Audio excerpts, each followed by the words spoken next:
né? Eu estou com uma Bíblia que não é muito ortodoxa, porque ela está em outro idioma, mas eu vou traduzindo aqui conforme eu souber. A nossa Bíblia vai dizer ensina, mas aqui está instrui ao menino, instrui o menino no caminho, e quem deve andar, e quando for velho, não se apartará dele. Provérbios 22:6, nós estamos falando um pouquinho de educação. Então, eu coloquei isso aqui, ó. Ensina o menino no caminho que deve andar, Provérbios 22:6, e até quando envelhecer, não se desviará dele, ou quando for velho, né? Então eu coloquei aqui que a criança ela não sabe discernir o que é informação, o que é sugestão e nem o que é ordenança. Então essas ideias das ideologias que as crianças têm que escolher o que elas querem ser, ela não tem essa opção, porque ela não sabe, ela não tem ainda a opção de discernimento. Então ela vai sendo ensinada, até nós os adultos, chegou a certo momento na vida, que tem muita coisa que você não sabe ainda a atualizar com discernimento, com sabedoria. Então, isso é uma coisa muito séria, mas é o que estão fazendo hoje, as pessoas estão aderindo, né? Sem nenhuma consciência. Então, segundo Provérbios, a criança não tem essa condição ainda.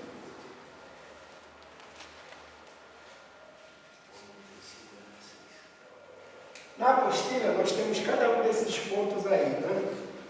Na página 3, nós, na semana passada, ficamos aqui nos objetivos. Então, hoje nós vamos falar um pouquinho dessa questão aqui da educação, né? Então, a primeira parte aqui é educação informal.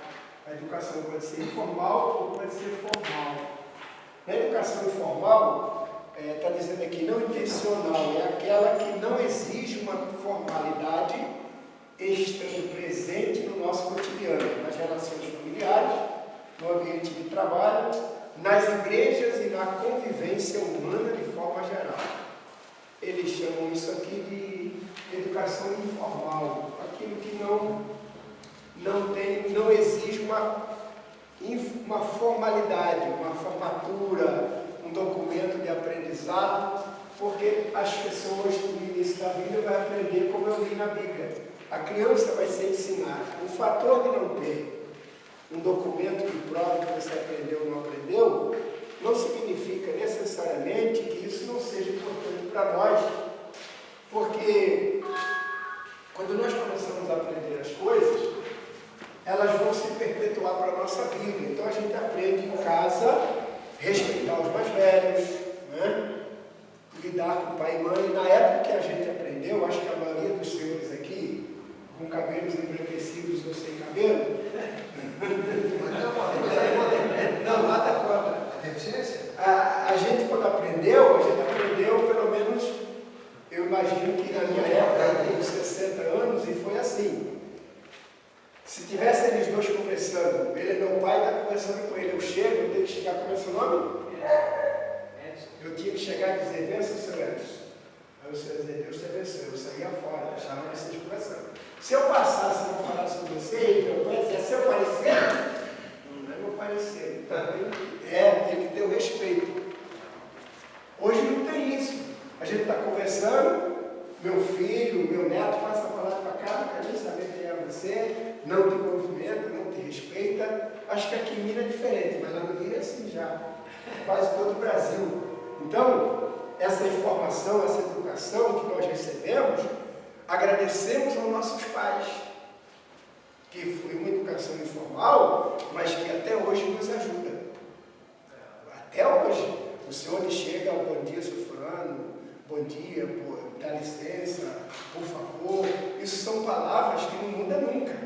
Não é? Mesmo que seja informal, que aqui está dizendo que essa educação informal, que não precisa de documentação, ela começa no nosso cotidiano, nas relações familiares, no ambiente de trabalho, no ambiente de trabalho, por menor que seja, todo mundo tem a sua vocação, a sua informação. O cara é pedreiro, ele tem duas opções, ele pode ser um bom pedreiro ou um péssimo pedreiro, mas ele também tem a obrigação de fazer o serviço do outro bem feito, melhor material possível, porque senão ele amanhã não vai ter serviço para fazer. Então essas informações que a gente tem, ou em qualquer lugar, nenhum de nós aqui permitiríamos que o dentista fizesse uma cirurgia de coração no senhor. Você deixaria? Porque o dentista não está habilitado a fazer uma cirurgia cardíaca. Mas cada um tem a sua habilidade. Então, e nas igrejas e na convivência humana de forma geral. Então vocês veem que eles colocam uma informação de igreja exatamente numa área errada. A igreja não é uma informação, uma educação informal, de jeito nenhum. A igreja, ela prepara cidadãos para a vida, homens para a vida no dia a dia. E ai desse mundo se não houvesse as igrejas, de qualquer origem que seja. É importante, mas é considerado como uma educação informal, como algo que não tem. Hoje há uma divergência grande nas nossas pseudas lideranças, porque uns consideram a igreja como um trabalho essencial, mas outros querem a igreja fechada. Por quê? A igreja é essencial, porque a igreja ela é um hospital espiritual.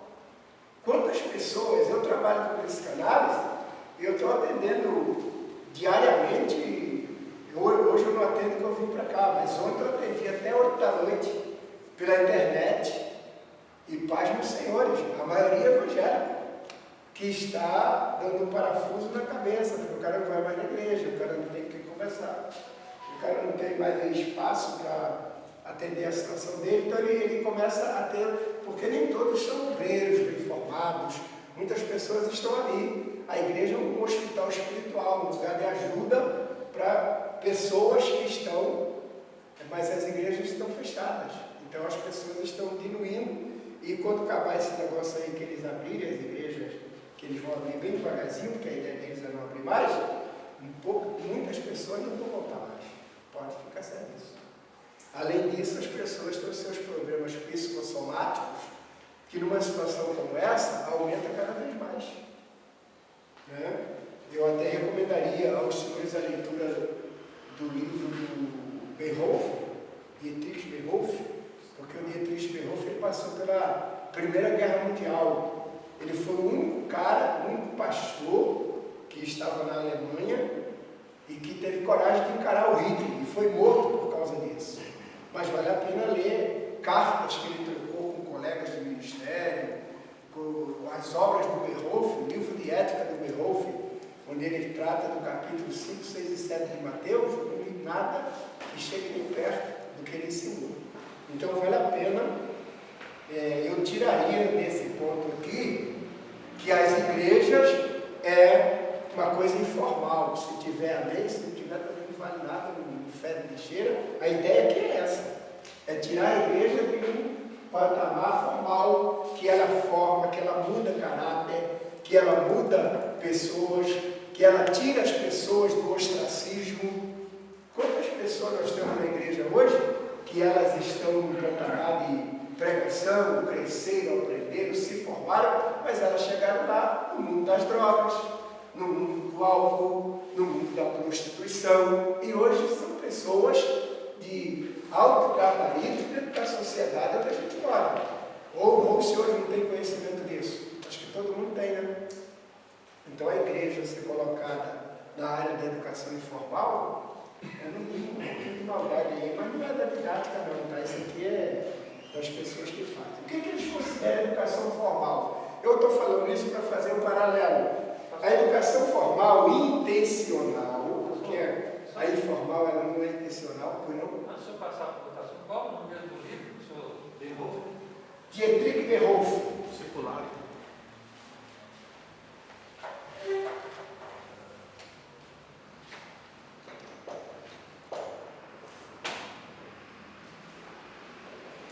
Dietrich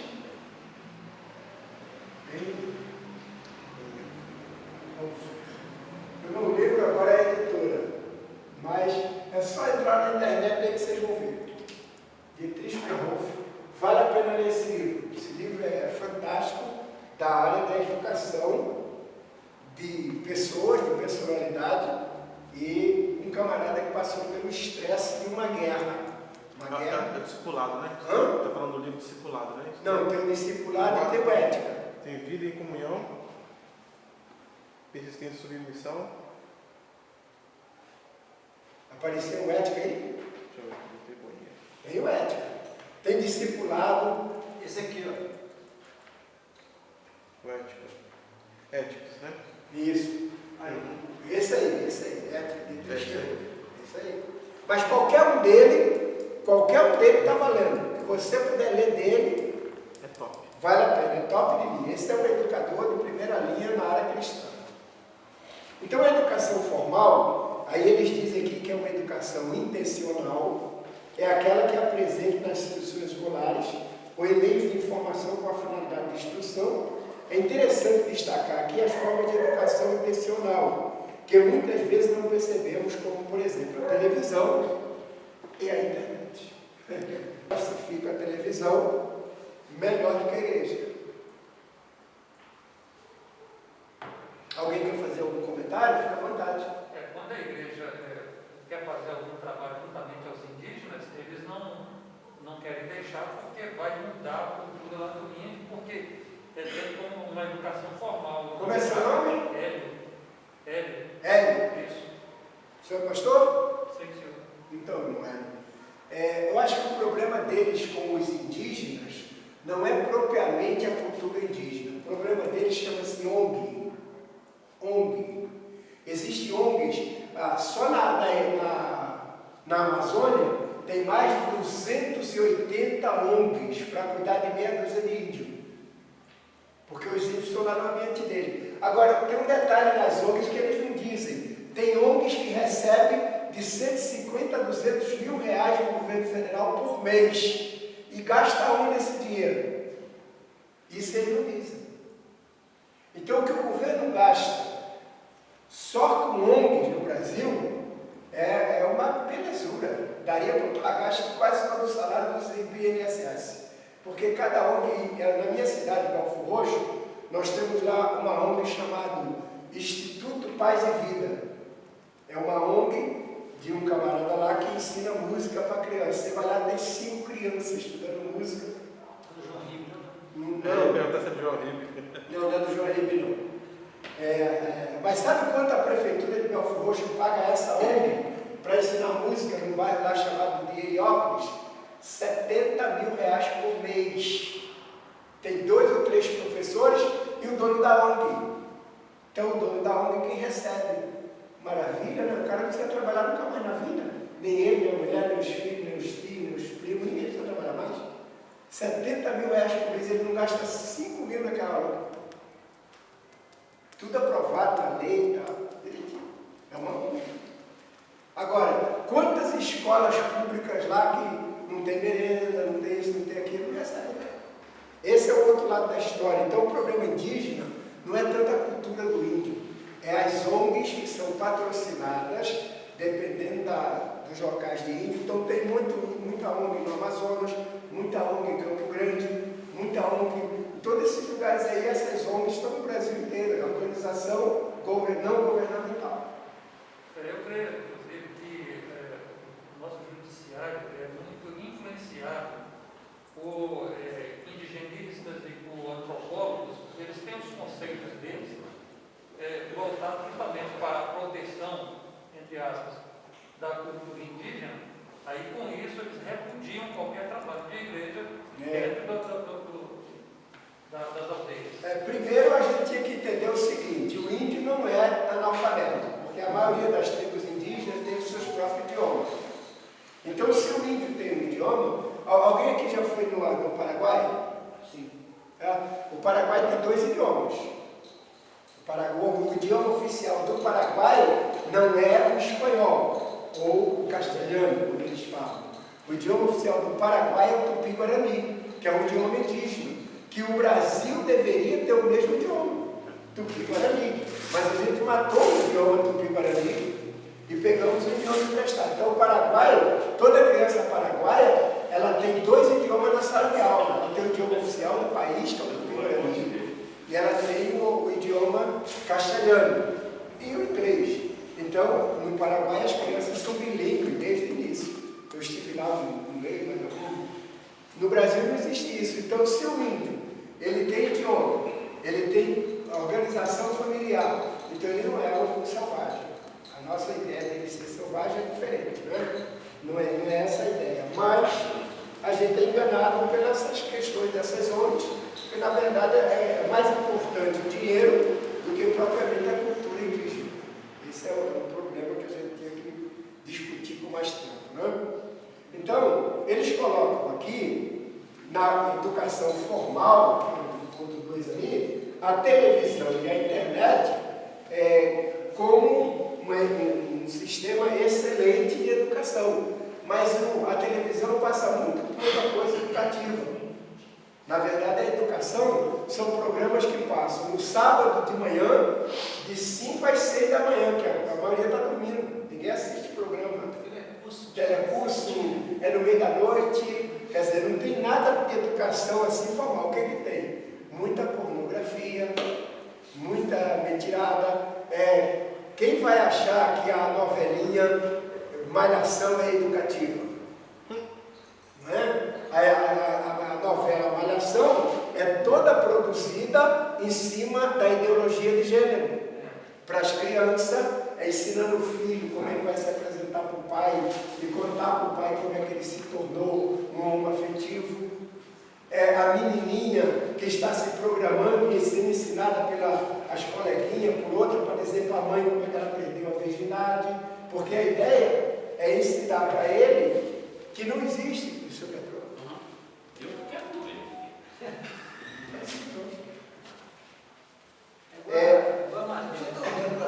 A ideia... Fala. SPB, moral cívica. Não, foi cortado. SPB, moral cívica foi... Eu escutei ser muito bom. Eu fiz... O senhor fez a admissão?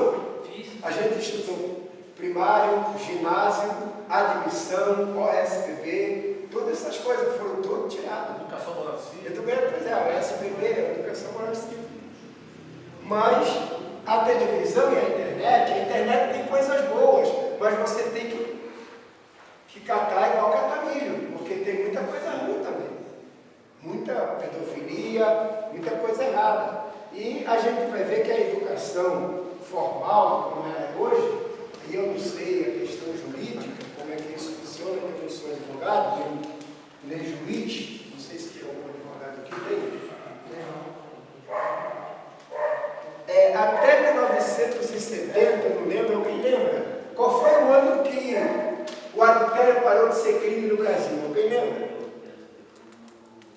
Os senhores de cabelo branco aí me ajudem. O meu não tem, que eu estou careca, olha ele, né? Eu tinha olhado isso. Alguém lembra aqui? Bom Luiz, qual o ano que acabou, entrou no Brasil, no Brasil a adultério era crime. Era crime, parou de ser. Aí, algum ano aí, a justiça resolveu, os grandes juristas, que a adultério não era mais crime. Foi esse ponto de 75. 75, por aí. 73. 73, obrigado. Então, 73. Pela lei 11.106, o crime de adultério foi revogado em Ele 1973. passa a não ser mais crime. Então, quando havia o adultério, era crime, tanto de um lado como de outro, né? Dava uma proteção, aí não é mais crime. Então, Aí no Brasil só foi em 2005. 2005, No Brasil. no Brasil. Tudo que é importado, né? Deixa eu dar um toquezinho nesse negócio aí da Convenção Geral das Assembleias de Deus no Brasil. Tem que falar isso, porque isso é educacional. E nós somos todos de lá. Mas não sei se vocês entendem isso. Talvez vocês não participam ou não leiam alguma coisa, né? Quando essa lei foi implantada, o artigo da Convenção Geral, eu sei o ano, 2005. Então, até 2005, o pastor que adulterasse, por exemplo, o cara era casado, a mulher dele adulterava, aí ele podia se separar da mulher, mas se ele era pastor presidente da igreja, ele tinha que entregar a igreja e continuar a vida dele, porque até ali se entendia pela Bíblia que quando existe um adultério no casamento, os dois são culpados. Não existe a minha mulher me traiu, mas eu sou inocente. Eu não sou inocente, ela atendi a expectativa de ser um marido. E se o marido traiu a mulher, a vice-versa é verdadeira. Mas aí em 2005, e aí alguém já ouviu falar num pastor que já está com o Senhor chamado Antônio Gilberto? Sim. Antônio Gilberto foi meu mestre durante muitos anos. E um dia nós estávamos sentados no Cordovil, num plenário de convenção, depois do almoço, e ele sentava sempre no pai, eu sentei do lado dele, começamos a conversar, e ele disse uma coisa que eu nunca esqueci. Ele disse assim: irmão Germano, desde que entrou advogado na convenção, não existe mais pastor. Eu falei: pastor, o senhor está certo. Porque tudo que se trata nas convenções hoje não é mais pela Bíblia nem pela igreja, é pelos advogados. Então os advogados são os donos da lei. Então, a Convenção Geral em 2005 colocou o seguinte: se um pastor presidente de uma igreja for traído pela esposa, ele pode separar dela e continuar presidente da igreja. Então significa que ela errou sozinha e o cara é santo. Então, a Convenção Geral, está lá no artigo, tem cópia, se vocês quiserem dar para vocês, aí lá diz assim, que o pastor presidente, ele tem duas opções para separar da mulher e continuar pastor da igreja. A primeira é essa: se ela trair ele, aí ele divorcia, ela vai embora, porque ela traiu ele, né? Mas adultério não sendo crime, como é que resolve isso? Porque aí, mais. E a segunda é se a dona, a mulher lá, pegar uma folha em branca e escrever lá: eu, fulano de tal, de minha própria vontade, declaro para os devidos fins que eu quero me separar do Edson. Pronto. Aí ela assina, vai no cartório, autentica, o Edson guarda isso, se separa, casa com a garota de 20 anos e continua presidindo a igreja. Se isso está valendo no Estatuto da CGPB, aí eu fico pensando o seguinte: quantas igrejas tem aí? Aqui em Minas eu não sei, né? Eu prefiro nem saber muito, mas lá na minha terra tem gente que ganha 100 salários por mês, tem pastor que ganha 200 salários por mês. Aí o cara está velho, chato, cansado. Se ele chegar para a esposa e dizer assim: mulher, vou te dar um apartamento, um carro e 10 mil por mês, ela vai dizer: eu assino aonde, cara? Onde é que está essa folha? Eu assino agora. É a liberdade, é a alforria. Então, tem certas coisas que a gente insere na nossa cultura que, na verdade, eu acho que isso é um desserviço, é uma coisa absurda. E eu perguntaria aos senhores: esses modelos educacionais e jurídicos, o que a gente faz com a Bíblia? Joga fora? Pode falar, Chico. É complicado? Só Deus. Se o homem deixar, né? Isso é o que se diz de educação formal. Então o cara tem um documento na mão que dá o direito a ele de adulterar certas coisas e continuar normal como se nada aconteceu. Como é que eu lido com isso? Eu lido de uma forma tranquila, dizendo o seguinte: o grande problema vai ser uma coisa, irmão Edson: encontro com Deus é melhor. No livro de Provérbios diz assim: o que é já foi, e o que há de vir também já foi, mas Deus pede conta do que passou. E aí? É o dia que Josué vai encontrar com Deus cara a cara. Se é que vai encontrar com Deus, se é que eu vou, porque pode ser que Deus já puniu lá em cima, e olha, meu filho, nem aqui tu vem, já vai direto no outro espaço. Então acho que a gente esquece, quando a gente cria certas leis e insere elas dentro do nosso padrão de religiosidade, deixa a religiosidade fora. Eu acho que tinha que estar dentro daquilo que a gente aprendeu, porque também aprendi, para que não pudéssemos arrancar os barcos antigos, né? Assim, onde está escrito isso? E a gente arranca normalmente e pega uma lei de gabinete, bota lá e substituiu aqui, porque hoje é assim.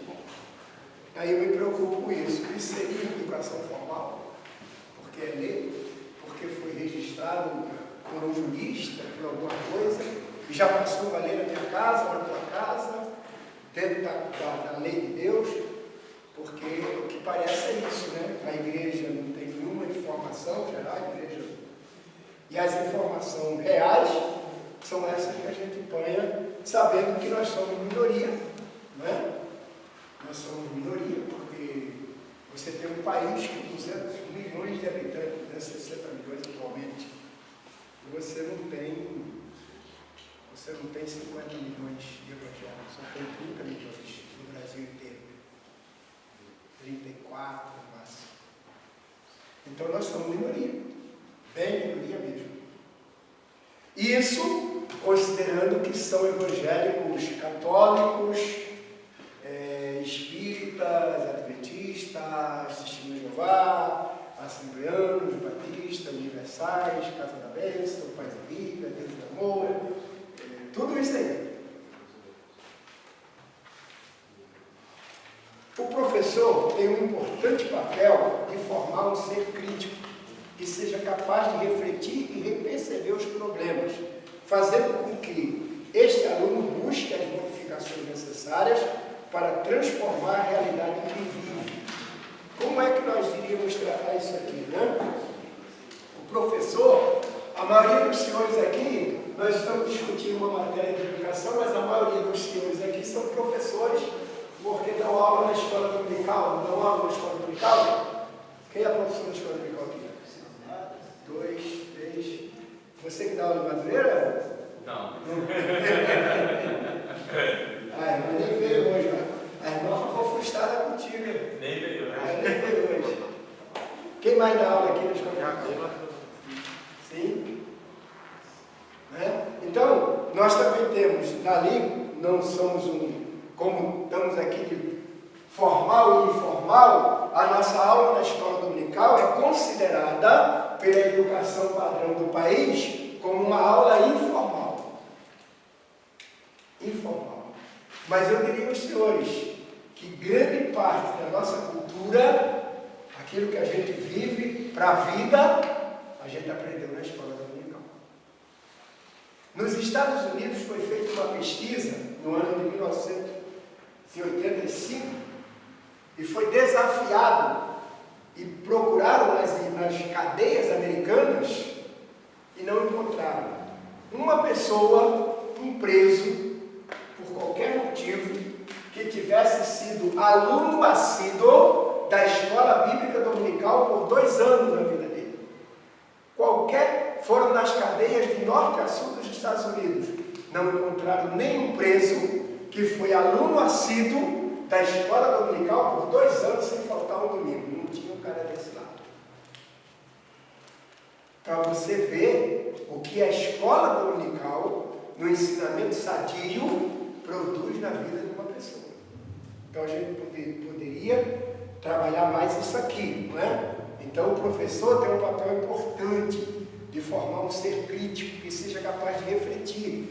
O grande problema nosso é que a maioria dos nossos alunos, em igrejas ou fora delas, na sala de aula, nós não somos muito de criticar, de perguntar, mas por que, pastor? Mas o irmão falou isso por quê? A gente tem que perguntar. Não são formador de opinião. Não são, e não falam nada, não questionam. Irmão, vai ser assim agora. Amém. São tudo lagartixas. É porque a cultura também, essa grana, pastor, quando você levanta uma questão, eles te chamam de quê? Né? Eles te chamam de contendeiro, eles te chamam de rebelde. Então, o povo foi se acostumando com isso. Os mais antigos, eles abraçaram isso e ficaram nisso. Hoje, os mais novos que estão chegando, estão falando alguma coisa, rebelde. A primeira coisa que fala rebelde. Então, eu acho que a geração que está vendo tem que procurar e saber conversar. Sim, saber pontuar. É. Porque o senhor e os antigos aí sabem disso. Sim, sim. Você falou uma coisa rebelde e todo mundo te deixa de canto. Sim. Todos te deixam de canto, né? Eu tive alguma experiência, não sei se educacional, se bom ou ruim, não sei se vai ajudar vocês ou se vai piorar, mas eu comecei a dirigir congregação. Hoje eu não tenho congregação, não trabalho, mas eu dirigi congregação, eu tinha 26 anos de idade. Fui pastor logo cedo, mas fui dirigir congregação presbítero, diácono, porque porque era um bairro longe, tinha que pegar 2 ônibus, estrada de barro. Na igreja só tinha 2 irmãos que tinham fusquinha, ninguém mais tinha carro, e eles não queriam sujar o carro dele, ninguém ia para lá. E não apareceu ninguém, não tem ninguém, tem tu, vai tu mesmo. Eu estava casado de novo, eu vou. Aí fui eu e a minha esposa para lá, trabalhar naquela congregação. Aquela congregação rendia naquela época 90 cruzeiros por mês. E tinha aquele negócio que tinha uma reunião de obreiros no final do mês lá, que tinha que levar aquele valor e entregar lá direitinho. Aí o primeiro mês foi tudo bem, o segundo mês foi tudo bem. E no terceiro mês apareceu uma irmã que me procurou para conversar. E ela estava com o marido doente. E ela tinha uma dificuldade com 2 filhos. Aí eu fui lá na tesouraria, falei com o diácono, que era tesoureiro, e eu era diretor da igreja. E ele tinha lá uns 60 cruzeiros já guardados, que aí tinha que pegar os 90 para no final do mês levar para lá. Eu peguei o dinheiro, levei aquela irmã no mercado, fiz umas compras para ela, naquela época não tinha nem mercado, era mercearia. Fui na farmácia, comprei um remédio para o marido dela, gastei 60 cruzeiros. Então sobrou 10 dos 70 que ele me deu, eu devolvi lá. No dia do relatório, meu irmãozinho, a coisa ficou feia para mim na igreja. Os caras caíram em cima de mim, falaram, só que aí não tinha ninguém para colocar lá. Aí eu falei, pastor, eu estou lá porque eu quero estar, não estou ganhando nada, o senhor não botou o que o senhor quis, o senhor pode me tirar. Só que eu vou dizer para a congregação que eu estou saindo porque eu ajudei uma pessoa doente com fome. E eu saio do povo. O senhor não vai chegar lá e vai dizer, eu vou trazer ele para a matriz que eu preciso dele. Não, vamos falar a verdade. Aí ficou aquele bate-boca, né? Ele maduro, com todo respeito, mas aí como não tinha ninguém para botar para lá, deixaram eu ficar lá mesmo. Aí passou o outro mês, o relatório veio certinho. No outro mês, no terceiro mês, 2 meses depois daquele evento, o esposo da irmã ficou curado, voltou a trabalhar. Aí ele levou uma notinha, não sei se alguém aqui lembra, tinha uma notinha verde de 200 cruzeiros, lembra disso? Alguém lembra? Ou só eu que lembro? Tu lembra? Nós dois somos velhos, né, cara? Eu lembro disso da com a minha mãe. Ó, rapaz, você pegou algumas. Aí eu peguei, o marido dela foi lá na igreja, aí me chamou, falou, pastor, ninguém ajudou minha família, mas o senhor ajudou. O senhor é um garoto, e a minha esposa contou a história, como o senhor fez, eu vim dar uma oferta para a sua igreja. Ele não sabia como funcionava a coisa, aí ele me deu os 200 cruzeiros. Aí o tesoureiro viu, e o dinheiro, não, esse não vai para o relatório não, faz o relatório aí, deixa os 200 aqui, que eu vou guardar. Porque na reunião eu quero dar os 200 lá. Aí quando chegou na reunião, os pastores trataram de tudo lá, eu falei, pastor, o senhor me dá a palavra? Aí ele me deu. Peguei a minha Bíblia, Eclesiastes, lança o teu pão sobre as águas, depois de muitos dias Aí fui falar da palavra, da ajuda, porque eles tinham dito que era para mim ter tirado uma oferta para dar para o cara doente. A oferta dava 8 cruzeiros. Se eu precisava de 60 para ajudar a pessoa, como é que eu ia ajudar a pessoa com 8 cruzeiros? Aí eu falei, pastor, o senhor pode me tirar da congregação, fazer o que quiser. Mas o irmão ficou curado, foi lá na igreja, me deu 200 cruzeiros de oferta, de gratidão, por eu ajudar a família dele. Eu vou devolver o dinheiro a ele, para ele botar numa poupança, para quando ele adoecer de novo, não precisar de igreja. E rapaz, eu só queria que você, de lá para cá, nunca mais eu passei a ser respeitado, porque o problema nosso é que a gente não é desrespeitar a gente, é você dizer as verdades olho no olho. A gente não tem que falar por telefone, não tem que falar por e-mail, não, tem que chegar e dizer, vamos olhar aqui, irmão, pega aqui, ó, olho no olho. Aí a gente conversa e acerta as coisas. Mas não, tudo que se diz, sim senhor. Ele tem o direito de dizer, eu tenho o direito de dizer, estamos trabalhando, não estamos servindo, não é o mesmo Deus? Então, gente, vamos tentar não criticar para o mal, mas criticar para o bem, falar para o bem, é bom para a igreja. Olha a moral que a igreja ficou com aquela família. Olha a imagem que a igreja ficou daquele homem que era incrédulo e que se sentiu bem à beça porque a igreja ajudou ele quando ele precisou, gente. Ou a igreja não está aqui para isso? Vocês estão entendendo? Então é esse tipo de cultura precisa, porque a maioria de nós, a gente faz como se a gente não fizesse parte do negócio. Então como é que a gente faz? Não, isso é problema do pastor. O pastor disse que é isso, amém. E se o pastor estiver errado, a gente vai todo mundo errado com ele? Aí Deus vai punir quem? Só ele? Não, todos nós estamos no meio do negócio ali, ou não é assim? Então, a gente precisa ser um pouquinho, não é desrespeitar, dizer, oh, dá licença, o senhor já pensou desse lado? Às vezes a pessoa não pensou. Você vai achar que você é rebelde, aí é problema da pessoa. Diga o que quiser. Jesus disse uma coisa curiosa, ele disse assim: quando vos injuriarem e disserem todo mal contra vós, se for mentira, você é bem-aventurado. Agora, se for verdade, irmão, aí tem um, né? Mas se o que disserem que você é mentira, porque esse homem fez isso, não, ele não fez, então ele está bem com Deus. Essa é a ideia. Então a gente precisa, em certos momentos, não ser tão leigo ao ponto de estar vendo que o outro está fazendo errado, mas você pelo menos dizer, isso é assim, assim, assim, se o senhor quiser fazer, o problema é seu, mas eu estou me posicionando, não por desrespeito, o senhor pode fazer, mas a realidade é essa. Você nunca mais vai pregar, problema. Você nunca mais vai ter cargo, problema. Eu não vivo disso. Então essa é a ideia da gente mudar, porque ninguém vai trabalhar sozinho. Aí amanhã vai ver, não, isso aí realmente está certo. Então a gente precisa repensar certas coisas, porque se são ministério, todos nós somos corresponsáveis. Qual é o investimento que faz nas crianças? Qual é o investimento que faz na juventude? Qual é o investimento que a gente faz na educação deles? Porque não é só uma educação informal, é uma educação para a vida. É uma educação para a vida. Aqui a apostila vai levar agora, em vez de formal e informal, a educação e as épocas. Aí fala um pouquinho da antiguidade, né? Eu discordo um pouco disso aqui, mas Grécia, Atenas, aprimoramento da razão, culto das artes, ciência e filosofia, e Esparta, preparo físico para o exercício militar.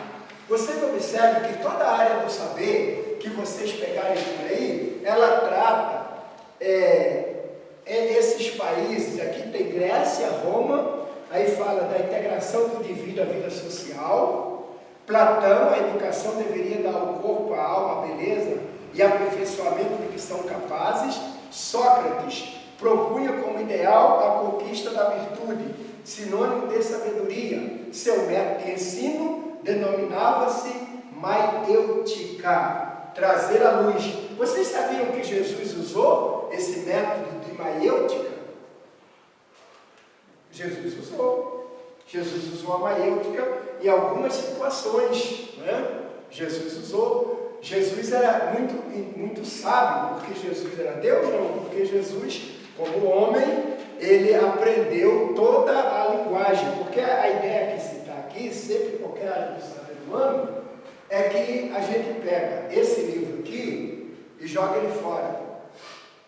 Então a gente não traz o saber daqui para cá. Se você pegar essa genealogia aqui, por exemplo, você vai ver o seguinte: o primeiro homem foi quem? Adão. Adão viveu quantos anos? 930. Então quando Adão morreu, Lameque já tinha 56 anos de idade. Então, Lameque conheceu Adão. E alguém saberia contar a história do Éden melhor do que Adão? Então Lameque aprendeu com o próprio Adão. Quando Lameque morreu, Sem já tinha 65 anos de idade. Matusalém vai morrer no dilúvio. Então, Sem conviveu com um cara que conviveu com Adão. Olha a linha de transmissão de informações, mesmo que seja na oralidade. Alguém saberia contar a história do dilúvio melhor do que Sem, que passou pelo dilúvio? E pare para pensar que Sem não era da geração do mal. A geração do mal era Cã, não Sem. Sem vai dar continuidade à geração de Jesus. Agora, quando Sem morre, o velho Jacó já tinha 21 anos de idade, filho. Então Jacó teve condição de conversar com Sem e ouvir a história do dilúvio do próprio cara que viveu a história do dilúvio. Vocês têm alguma noção do relacionamento educacional antigo desses caras? Chamar de tradição oral, né, pastor? Sim, mas tradição oral válida. Não é educação. Você já viu, alguém aqui assistiu já alguma vez os alienígenas do passado? Já assistiu? Você já viu eles lendo as tabuetas dos babilônicos, dos antigos babilônicos, de Hammurabi, por exemplo?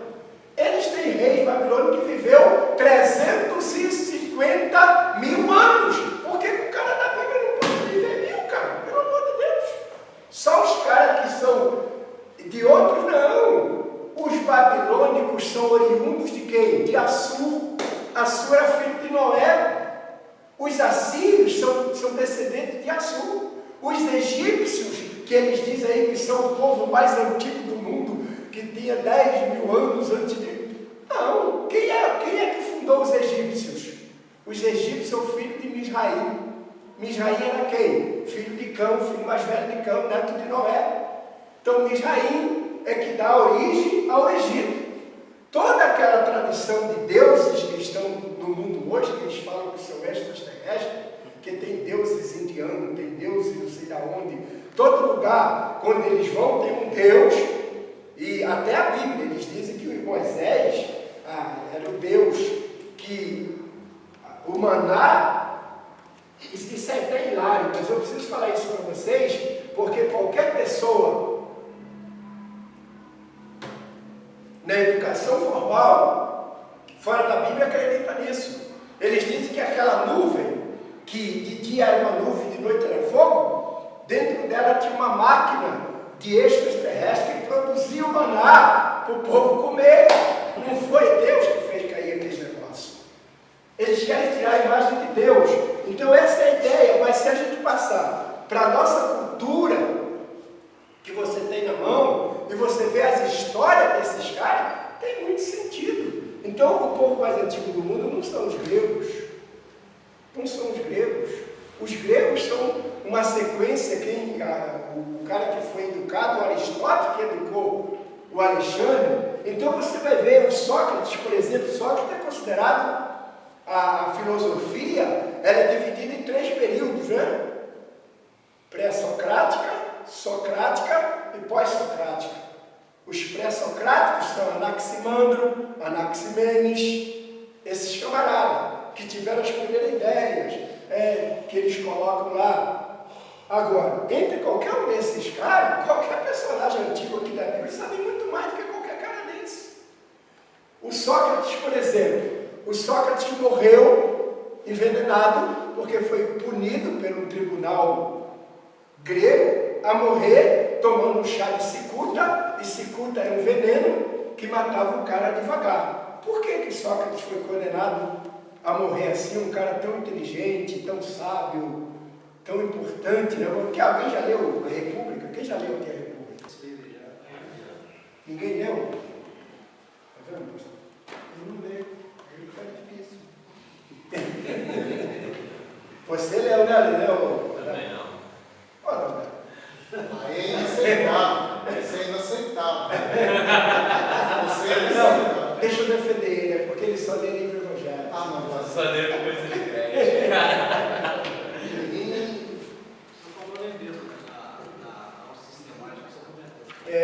O Sócrates foi condenado a morrer tomando chá de cicuta e foi morrendo devagar porque ele foi acusado, foi apanhado em flagrante com pedofilia.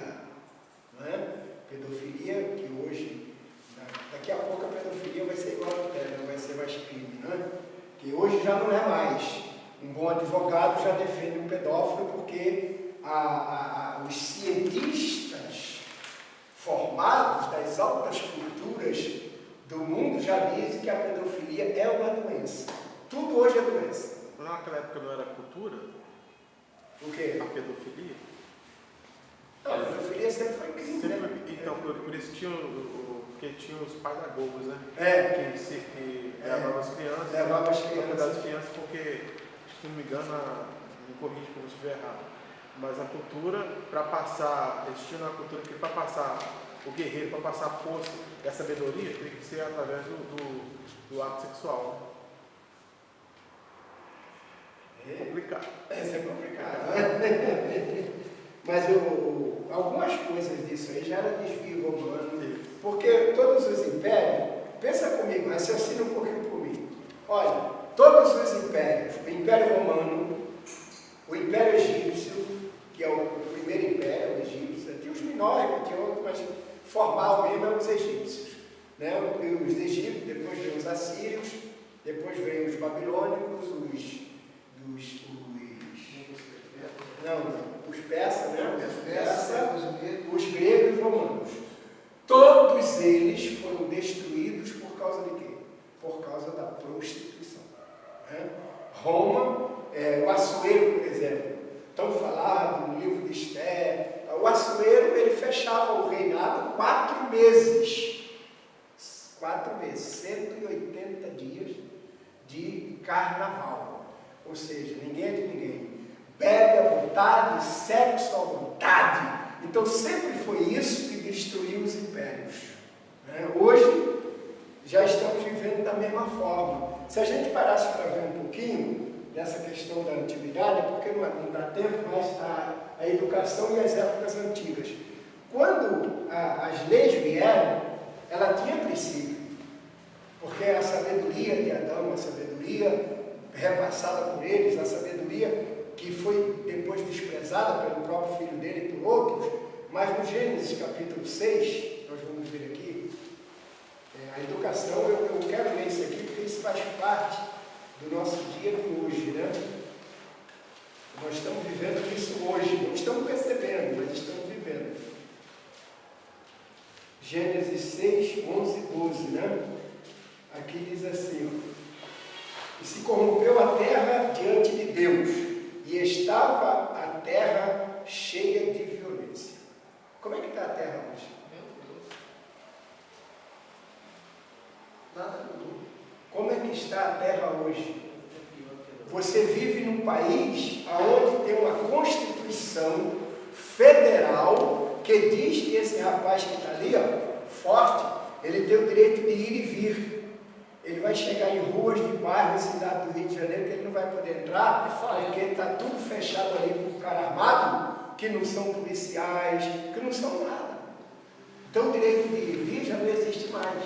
A terra, e o versículo 12 diz assim, e viu Deus a terra, e que aqui estava corrompida, porque toda a carne havia corrompido o seu caminho sobre a terra. A palavra carne aqui representa o ser humano. Então, o que na verdade Deus está dizendo nessa cultura aqui antiga, que vem bem mais depois disso aqui, mas Deus está dizendo aqui que toda a terra estava corrompida. Como é que nós estamos hoje? Em termos de corrupção. Não estou falando de corrupção financeira só. Estou falando de corrupção moral, da corrupção no ambiente infantil, na própria escola, da corrupção televisiva, da corrupção jornalística. Né? Eu teria vergonha de ser um jornalista da Globo, quando o cara passa o tempo todo defendendo uma ideia absurda, só porque ele está jogando fora o diploma dele, o curso dele, a sabedoria dele, por causa de alguns centavos que ele ganha ali para fazer o que eles fazem. Quer dizer, não tem informação verdadeira. E esse é o pior lado que a gente tem hoje. Então nós estamos de corrupção generalizada. E paz dos senhores. A antiguidade, quando começou essas questões de que todos os impérios foram destruídos, e hoje nós estamos caminhando para a mesma coisa, esses dois fatores se equivalem. Corrupção, prostituição. Não é? Corrupção também nos cultos, né, pastor? Nos púlpitos, que tem que pastor que está abusando aí dizer. Você não sabe a metade da coisa que está por baixo disso aí, mas Deus vai botar tudo às claras. Deus vai puxar esse tapete e a gente vai ficar assim, ó. Como Deus disse uma vez, os ouvidos vão tinir. Não é? Nós temos hoje, o evangelho hoje não é mais evangelho. O evangelho hoje é pedir dinheiro. Eu conheço igrejas hoje, não vou citar nome aqui, eu não vim aqui para agredir ninguém, mas você tem igreja hoje que para fazer parte de qualquer grupo, você paga R$10 por mês, fora o dízimo, fora a oferta, fora a oferta das primícias, fora a oferta do sacrifício e fora as ofertas normais. Então hoje você tem que guardar aí uns 50% que você ganha para gastar ali. Eu visitei alguns lugares e é complicado isso aí. Mas essas coisas acontecem em tudo que é lugar por aí. Então na antiguidade, ele está falando aqui da Grécia, de Roma, de Platão, como eles começaram a educação. Mas na verdade eles não começaram a educação. A educação é bem mais antiga que isso. Sempre teve educação. Acho que o primeiro homem ele tinha contato direto com Deus e a educação morreu ali. A gente perdeu muito e vem só perdendo até aqui. Na Idade Média, é uma crítica, eles fazem, está aí na apostila, uma crítica a aspecto religioso. Eles nem comentam, porque para eles isso aqui foi um período negro, que é aquela ideia do Galileu Galilei, de que o Sol girava em torno da Terra. A Bíblia nunca disse isso. Isso foi inventado pelos católicos, por outras pessoas, mas que o aspecto religioso era um aspecto nebuloso da história. Não há educação nesse período, porque a ideia é acabar com isso. Então, uma frase, aspecto religioso da Idade Média, era a Idade Negra, a Idade do Papal, mas o Papa continua governando o mundo no aspecto religioso hoje ainda. Então, essa educação que foi morrendo, né? Porque a ideia de liderança papal, ela só vai entrar na história do ano 400 em diante. Até ali não tinha isso. A ideia da liderança bíblica, ela é trina, ela é tríade, porque Deus é uma trindade, e a ideia é tríade. Basta vocês verem a educação como Jesus começou. Jesus foi o maior ensinador, e já que é um pouquinho de aspecto religioso, observem lá, Evangelho de Marcos, capítulo 3, versículo 13, 14 e 15. Ali, Jesus chama os seus primeiros líderes, diz lá assim, que ele foi ao alto monte, né, chamou os que ele quis. Só para a gente entender rapidinho, mas é a educação no aspecto religioso da Idade Média. Jesus é anterior a esse período, então significa que tínhamos ideias bem melhores, não usaram o que eles quiseram. Marcos 3:13, né?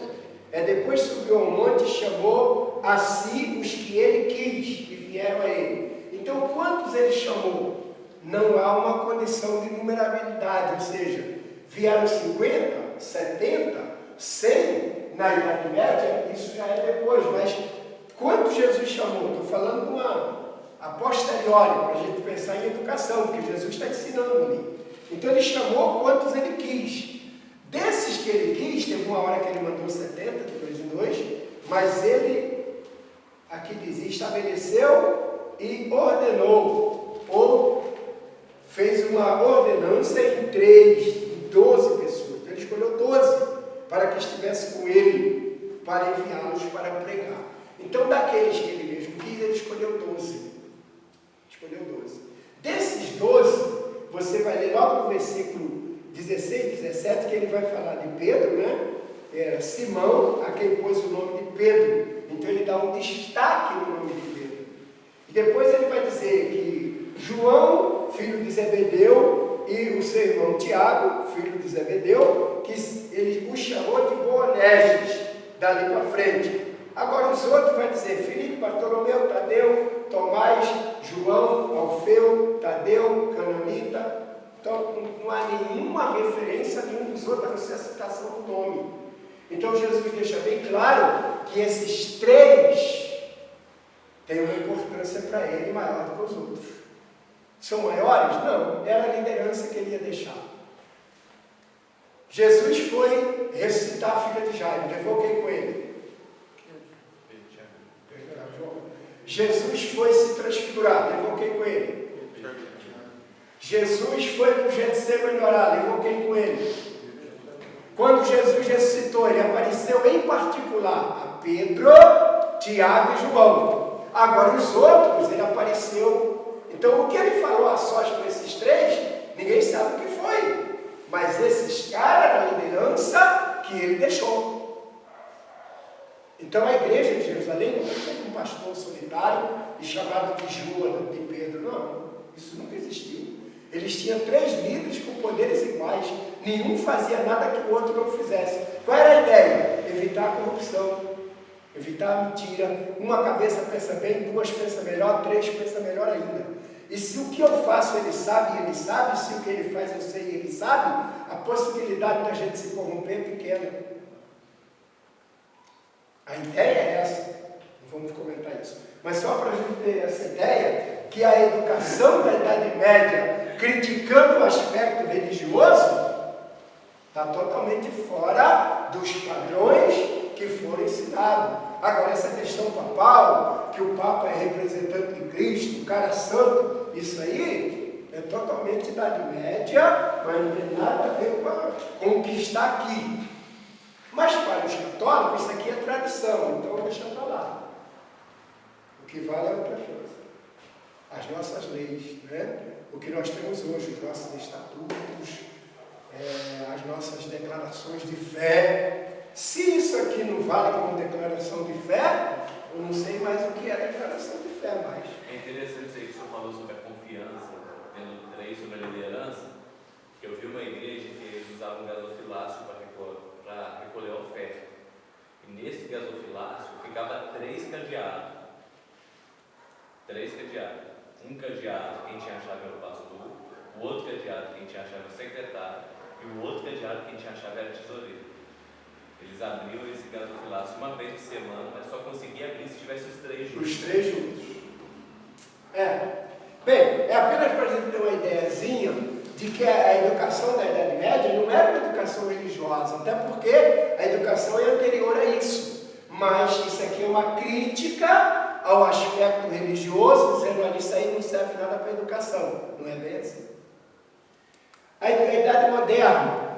Aí, na Idade Moderna, veio o retorno ao humanismo clássico, o desenvolvimento das ciências, o clero e a igreja foram perdendo espaço, a burguesia e a nobreza foram conquistando o poderio econômico, crescendo a necessidade de um ensino que contemplasse o livre desenvolvimento das capacidades e interesses individuais. Isso aqui se chamava de iluminismo. Né? Através de Immanuel Kant, a educação precisava se tornar um experimento planejado e controlado em experiências. Na verdade, o iluminismo, ele deixou de existir faz tempo, ele tem as ideias. Hoje, nós temos o quê? Como é que é a educação moderna, antes de chegar aí na contemporânea? Alguém aqui conhece alguma faculdade, já visitou pelo menos uma faculdade superior, de ensino superior, uma PUC, uma UFRJ, uma USP? No Brasil, as 2 melhores é a USP de São Paulo, que está como a 107ª é 172 lugar no mundo. Há 171 faculdades no mundo, maior do que a de São Paulo, que é a melhor do Brasil, só para vocês terem uma ideia. A do Rio de Janeiro é a 2ª, depois da de São Paulo. As 10 maiores faculdades do mundo, todas elas são de origem evangélica. A Harvard foi um pastor que fundou, Yale, né?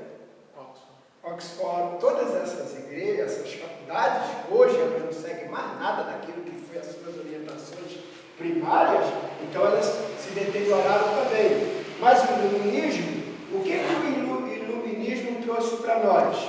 O iluminismo trouxe as ideias dos questionamentos através de Kant, através de Kierkegaard, através de esse outro aí que escreveu o Anticristo, como é o nome dele? Lembra aí para mim, o Adalberto? Ele é o autor do livro O Anticristo, autor do livro Esse Homem. Esse é o homem. Não estou lembrando o nome do cara agora, mas ele é muito famoso. Nas faculdades ele é amado. Teve também aquele outro que lutou muito contra Jesus. Eu não estou lembrando o nome do cara. Mas o iluminismo, ele abriu essas ideias para esses camaradas, né? O nome dele é Frederic. Eu só não lembro se tem o nome que é famoso. Lembra não, João? Você que é pedagoga, lembra não?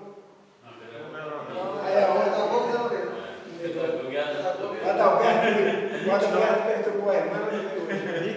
Nietzsche, Frederic Nietzsche. O Nietzsche escreveu o Anticristo. O Nietzsche era neto de pastor, filho de pastor, e passou a odiar crente. Deus está morto, né? Deus está morto, Deus está morto. Tem até uma piada com Nietzsche nesse sentido, que ele escreveu no metrô de Nova York, ele escreveu Deus está morto, assinado Nietzsche. Aí quando ele morreu, aí um gaiato foi lá e escreveu Nietzsche está morto, assinado Deus. Aí é complicado, né? É uma brincadeira, um joguinho de palavras, mas eles trouxeram o iluminismo. Aí depois veio a idade contemporânea. O que é a idade contemporânea moderna, né? A contemporânea trouxe para nós. Ela trouxe o antropocentrismo, que é exatamente o que a gente vive hoje. Né? É a educação como ajuntamento do homem ao meio, o ajustamento. Trata-se da educação como ajustamento do homem ao meio que vive, para viver em harmonia, aceitar, compreender e reagir. Os objetivos educacionais são diversos no decorrer da história, pois é contextualizada e sofre interferência no mundo econômico, social e etc. Então, qual é a nossa ideia de contemporaneidade? É o antropocentrismo. Antes do iluminismo era o quê? A gente trabalhava com a ideia de Deus. Então, o homem era um produto criado por Deus e Deus era acreditado, ensinado nas igrejas, nas escolas, em todas as escolas. Mas o iluminismo, ele começou a dizer que Deus não existe, que Deus é a criação da mente humana, e começaram a criticar Deus, a criticar os autores, e hoje já é o antropocentrismo. Então a gente tirou Deus e colocou o homem no lugar de Deus. Hoje o homem é Deus. Então nós vivemos hoje essa ideologia contemporânea, onde não pode falar de Deus, qualquer pessoa aí. Eu estava falando das faculdades, porque quando você entra numa UFRJ ou numa UERJ no Rio de Janeiro, eu visito elas, porque eu faço debate às vezes, eu tenho uma palestra na UERJ. O que acontece? Você entra em qualquer sala de aula deles, você não sabe se ali estuda seres humanos ou animais, que é tudo quebrado, cadeira bonitinha assim tratada, parede pintada assim, não é tudo pichado.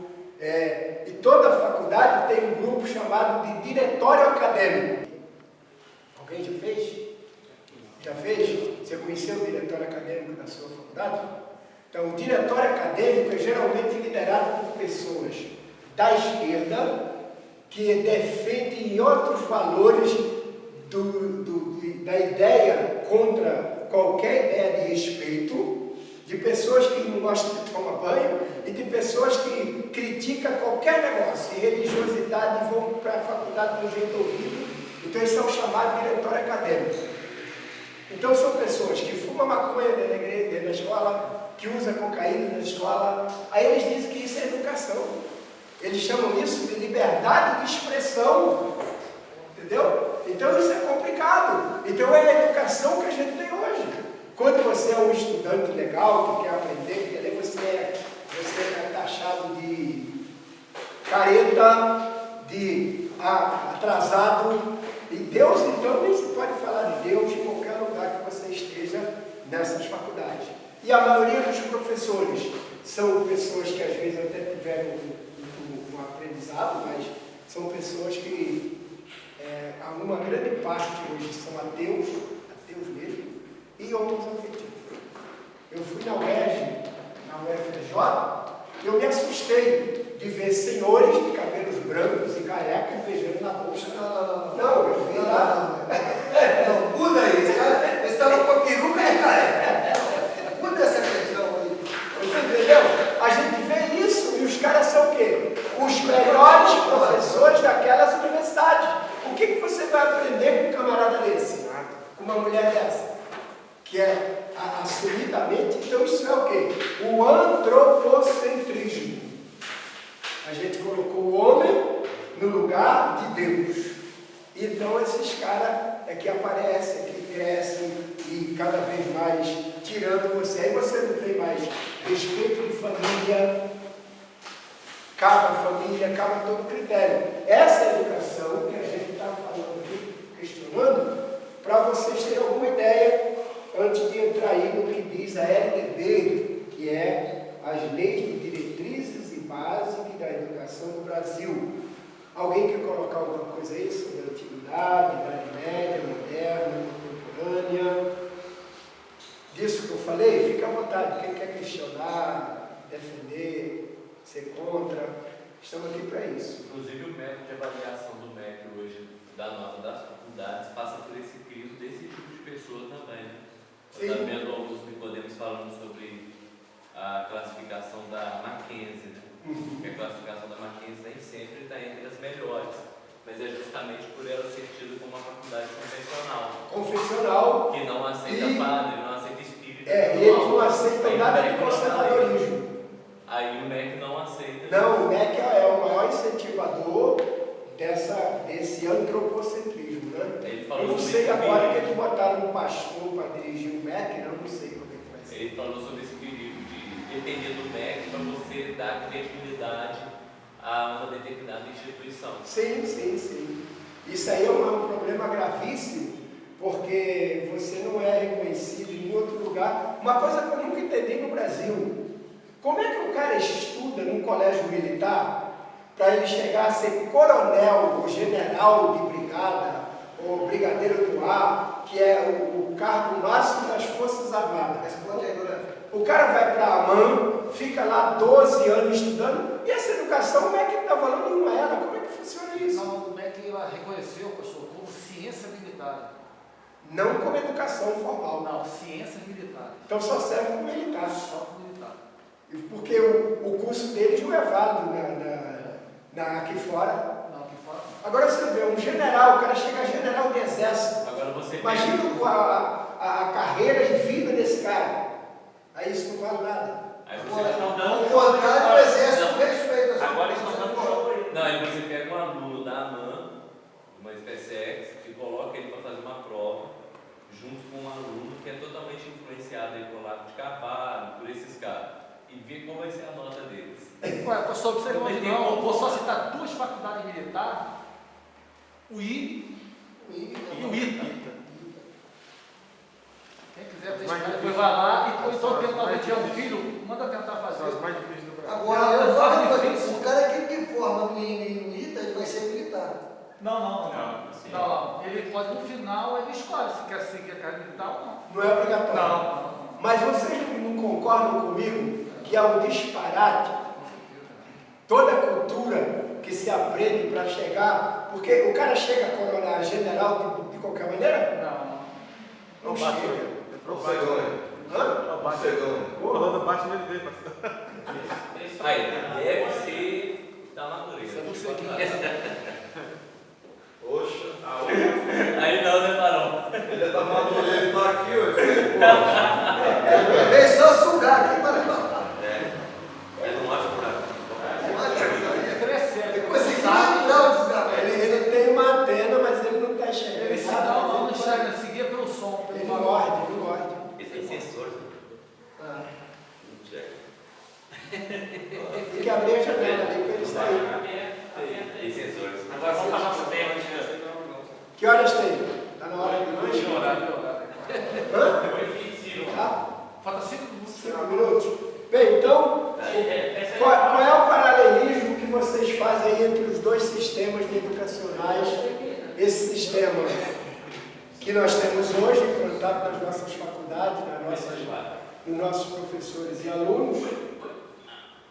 E a ideia também das faculdades de ensino religioso.